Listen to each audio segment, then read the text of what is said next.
Welcome back. You know, if we say the words living history, the Mighty Mac, or fudge, well, your mind probably knows what we're talking about. Mackinaw City, it's no doubt a place that thousands visit each year.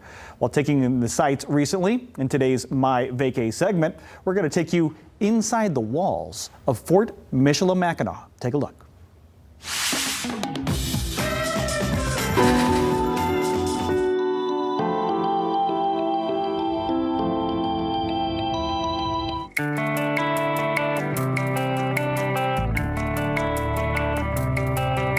So we're here at Colonial Michilimackinac in Mackinaw City. This is a reconstructed, fortified fur trading community. It's something that existed here for about 65 years, from about 1715 through 1781, and it's a center of the Great Lakes fur trade. This is a distribution center for all sorts of things. It's a collection center for furs coming in from all over the Western Great Lakes. There are French-Canadian people here, Anishinaabe people here, British people here, soldiers, civilians, merchants, traders. Everybody's here because of that fur trade. The Europeans were very interested in furs. That is the natural resource that was being exploited. If it's got fur on it, they're interested in it in some way. But the gold standard is generally beaver.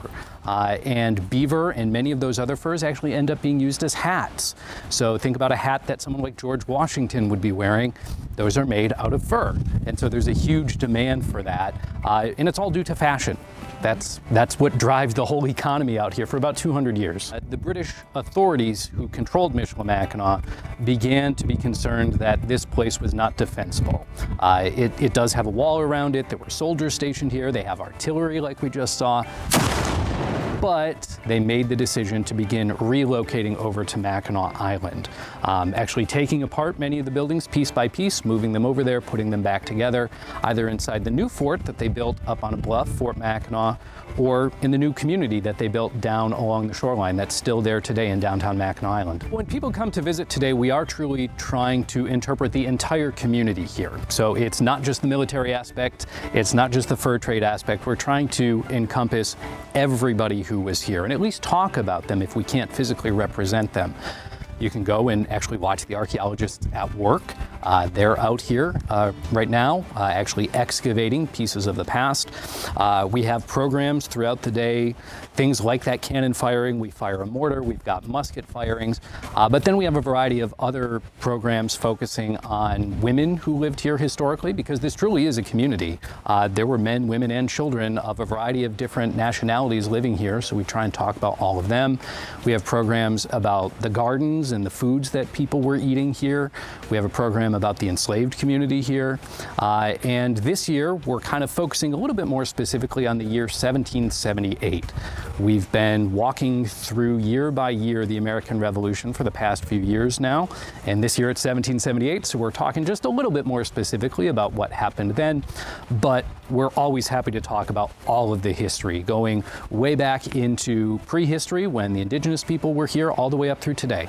We're constantly updating our program, so our enslaved community program was honed just a little bit as a result of ongoing research, because none of this stuff is static. As I continue to do more research, or as my coworkers do more research and we learn more, we update it. We have a number of new exhibits that we've added over the past few years. The commanding officer's house is completely renovated. The barracks is completely renovated. We have a brand new orientation film down in the King's Storehouse.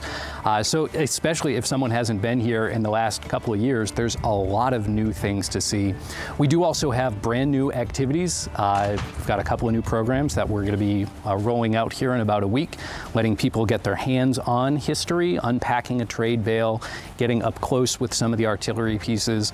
And then this year, for the first year, we actually have a program called Guns Across the Straits. It's an after-hours program, but people do have an opportunity to come in and actually fire all the black powder weapons that we use for demonstration. The person who's perhaps most famous is Robert Rogers of Rogers Rangers. He was the commanding officer here. Rogers rules of ranging are still used by Army Rangers today. Michilimackinac, unfortunately, was kind of his undoing. He was world famous when he came here. People would have known who he was, and he got embroiled in some controversy, and unfortunately it was kind of the end of his career. But he's probably the most famous person to ever actually be here at Michilimackinac. This year we are open every day through October 8th. And then at the very end of the year we have a couple of special events. But until then, every day we are here, rain or shine, so we'd love for people to come visit.